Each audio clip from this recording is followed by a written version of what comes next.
Et bien maintenant, pour continuer à garder cette sensation du diaphragme qui va descendre et de ce mouvement de souffle que l'on va expirer et que l'on va inspirer, je vous propose d'imiter notre animal favori, celui que nous aimons le plus, le chien.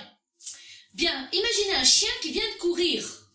Un chien qui vient de courir, il allaite. Rappelez-vous pour toutes les femmes qui ont fait l'accouchement sans douleur, ce que c'était que l'allaitement. Eh bien, lorsque vous êtes dans cet exercice d'accouchement sans douleur, vous avez la respiration du petit chien.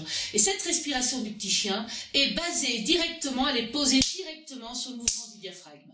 Donc, on va imaginer qu'on vient de courir et qu'on est un chien.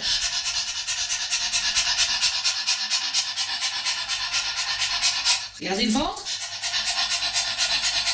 C'est très difficile à faire, hein. C'est-à-dire que c'est quelque chose que vous risquez de ne pas réussir à aboutir tout de suite. C'est pas grave. Vous connaissez cet exercice-là, vous voyez votre chien, vous savez comment il bouge, vous savez de quoi on parle. Et c'est ça qui compte. Donc, cet exercice-là, on le fait d'abord très rapidement. Avec la bouche ouverte. Le chien a la bouche ouverte, ne peut pas être à la langue pendante parce qu'elle mesure quelques centimètres de plus que la nôtre, la leur. Donc, il n'empêche que lorsque le chien fait cet exercice-là, sa langue est pendante, c'est-à-dire qu'elle n'obstrue pas sa bouche. On a toujours le bout de la langue sur la base des dents. On recommence. Et après, ce qu'on va faire, c'est qu'on va tout simplement ralentir le rythme en restant dans la même dynamique et en allant le plus profondément possible. Je vais vous le faire.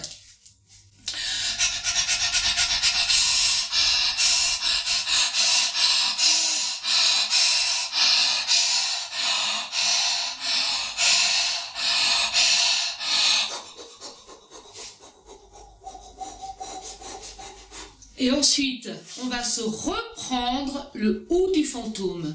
C'est-à-dire que on va faire la bascule du...